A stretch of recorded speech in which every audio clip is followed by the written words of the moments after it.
That bones feels real. What? Hey, Miss Landy. Hey. Did you just feel that? Was that not this? I think we just had a real earthquake. Really? That's what it felt like. How do we know? Well, we should go to the Pacific Northwest Seismic Network. Oh, yeah. Check that out. Let's do it. Perfect. Woohoo! Mr. Corbett, where are you? Where are you guys? We're at the Pacific Northwest Seismic Network. You're supposed to be here. You were supposed to be here 10 minutes ago. With it's us. time to go in. Did you feel that? Springboard, which lesson are you on right now? I think I'm around the same place that you are. Oh, good. Did you feel that? Oh, did you guys feel that? Did you feel that?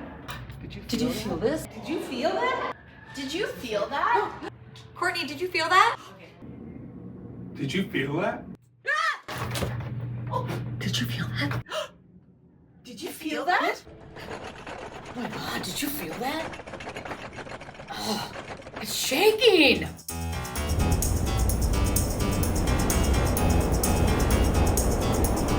Can you hear me now?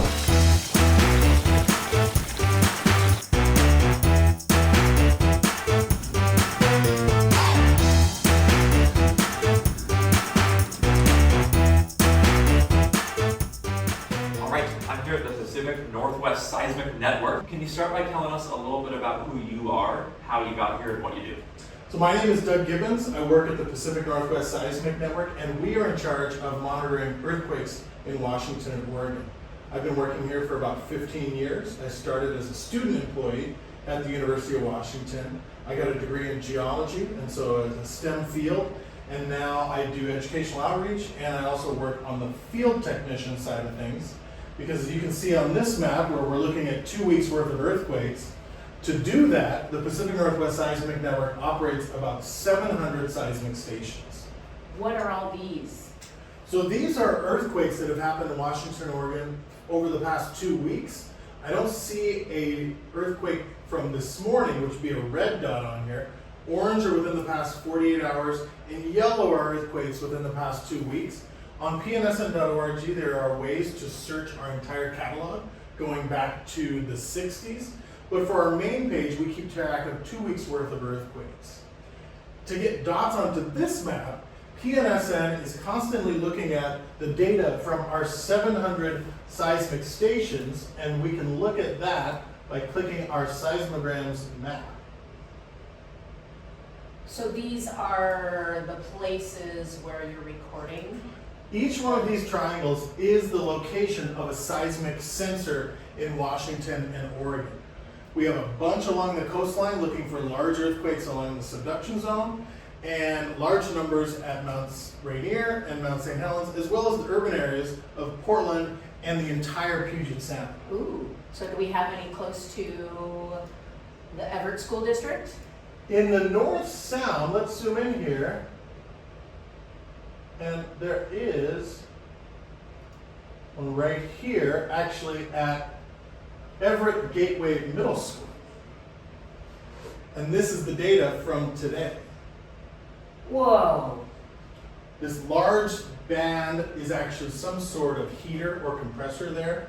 And all of the motion that's being recorded on the ground there feeds back to the PNSN 24 hours a day for us to monitor earthquakes. This is the time? This is the time. Each one of these lines is 20 minutes, and they're different colors just to help your eye read from left to right.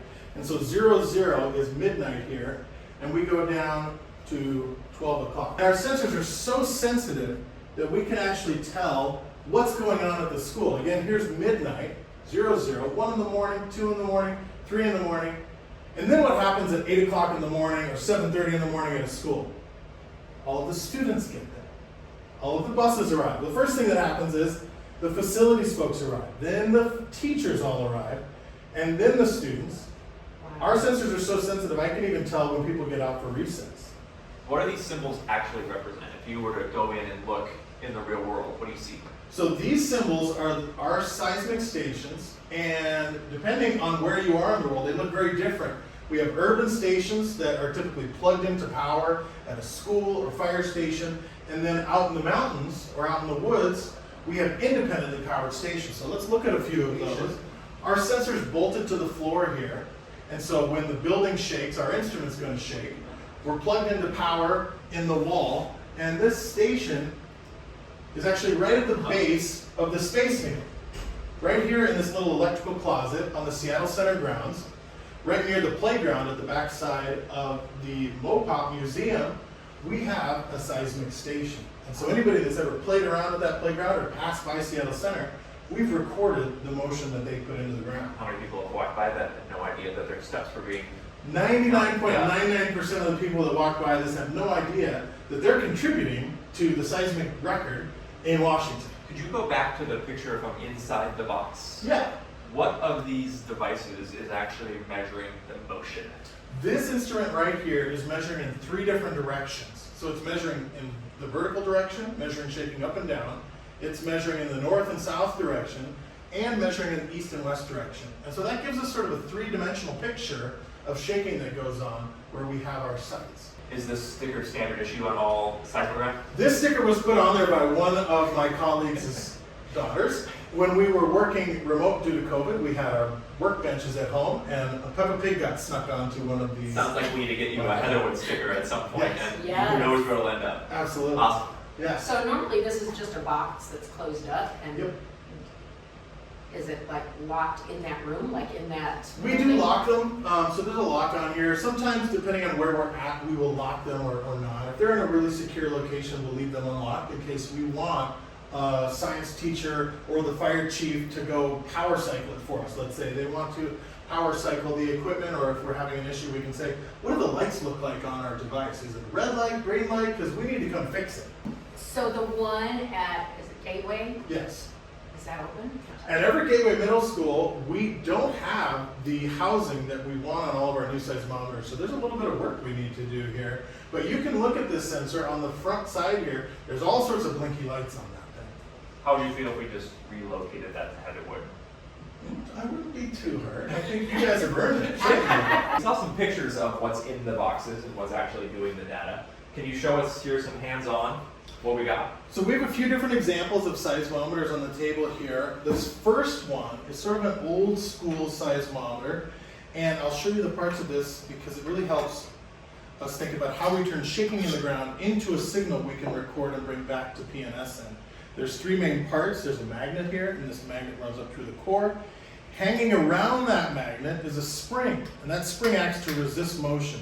There's a mass hanging on this spring, and we can see that here as well. There's a spring and a mass, and anytime motion passes by this station, that spring and mass are going to begin to move at a different rate as the magnet.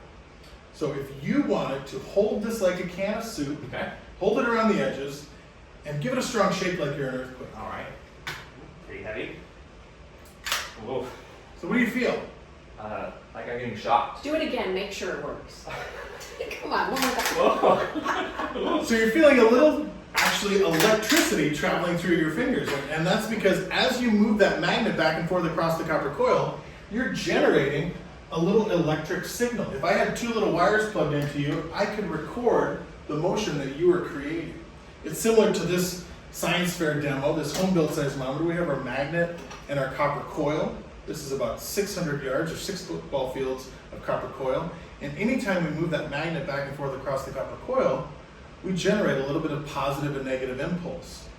All we need to do is write down that impulse on a piece of paper like we did in the olden days, or now digitally, and we record the shaking that's going on at the locations of our seismic stations. So if it still feels weird. If I'm holding this guy Mhm. and I am plugged in, it looks like this. When Yeah. I shake it up and down, we see the shake up and down. That's exactly right. Okay. Inside the cylinder under here is the same instrument that you're shaking up and down. And this is a real-time trace of what's going on in the room.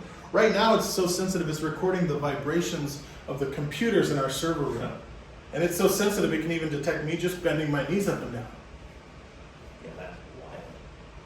So the computers that are analyzing the earthquakes are making a little shaking too. And this sensor is so sensitive it can record that. So that's, that down there is like the This thing down that Mr. Hansen was holding? It's the same sensor, that spring and mass is moving up and down. As I'm sending energy through my feet across the concrete floor and being recorded by a very sensitive seismometer. It could, of course, detect me stomping. We get a nice sharper spike, a higher amplitude because I put more energy into the ground. And we can ramp up our energy, and I'll start with just a tiny little bit of pitter patter. And we see that signal tease out of the background, and then we can turn it up a little bit, and then we can run in place and stop. So we see the more energy our earthquake releases, the higher the amplitude is going to be. That's how we calculate magnitude. The final demonstration we usually do is a jump. So we're going to jump on the count of 3. 1, 2, 3. Excellent. If I was a real seismologist, the first thing I see on here is this downward spike. That's us loading up our jump, putting pressure on the planet. And this single up and down here is our hang time before we crash back down onto the planet Earth. And so let's do maximum hang time here. I'm going to try and jump as high as I can on the count of 3. 1, 2, 3. Excellent. Not only was it a larger amplitude, but there's a little bit bigger gap in time where I was off the planet before I crashed back down. So I got this, I'm holding this guy in my hands. We saw what this did. These look very different. There are a few different types on here. Earthquakes happen over a really broad range of energy, from imperceptible to very damaging. And so we have strong motion instrument. This is sort of a stronger version, where we've got bigger springs on here. The mass and the magnet are bigger, and that's to record stronger shaking. And our other more modern instruments are sort of like this. This is sort of what a modern instrument would be. This is a digital instrument. Inside of here, there's a memory card that records all of our data. And actually our seismometers are 3 different sensors placed in 3 different directions. One is placed to record in the vertical direction, one is placed to record the north and south direction, and one is recording in the east and west direction. So we get a 3-dimensional picture of shaking that goes on at all of our stations. All right, all my students know I'm working on it. It's a work in progress, but I want to be able to just create an earthquake with a snap. So let's say that I've perfected that, and snap, an earthquake happens. What happens? How do we know an earthquake's happening? Here at the Pacific Northwest Seismic Network, our computers would instantly begin to analyze data from our 700 stations. We know that an earthquake has happened out in the world about 3 seconds after it's actually started. And that really helps when we're talking about earthquake early warning, because seconds matter. As soon as you know about the earthquake, if you can deliver information to people that that earthquake has started and shaking is actually traveling your way, you can issue a warning to people before damaging shaking arrives. And we've got a earthquake early warning example here. So we're going to start a magnitude 8.0 out within the subduction zone. And this is going to be due west from Seattle. This is about as close to Seattle as the big one could start. Our home here is set at this little house here at the University of Washington. And when I start this video, our sensors along the coastline have captured that shaking. That data has been sent back to the University of Washington, analyzed by our system, and a warning has gone out in about 3 to 5 seconds. That gives a 38-second warning for shaking here. We see the primary wave, the P wave, is just now entering the Puget Sound. The shear wave that contains most of the damaging energy is still 15 seconds away. So we want people to prepare to utilize this warning, not use it like a New Year's countdown, or run around like your hair's on fire. We want people to duck, cover, and hold if they ever get an earthquake early warning message. That's why we practice those drills so often, so that when people's phones do go off, hey, an earthquake's pretty soon, we have that time to duck under the table, be a little bit safer. We want people to know what to do with this warning, and so we want people to incorporate it into their earthquake drills.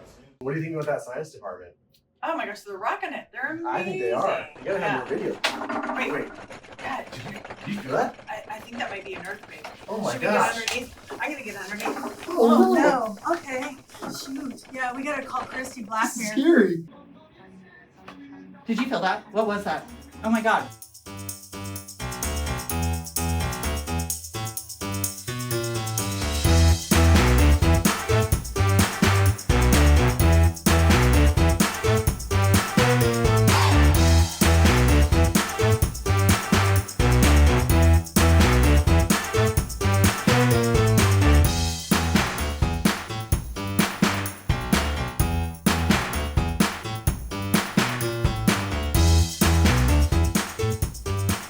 There was an earthquake.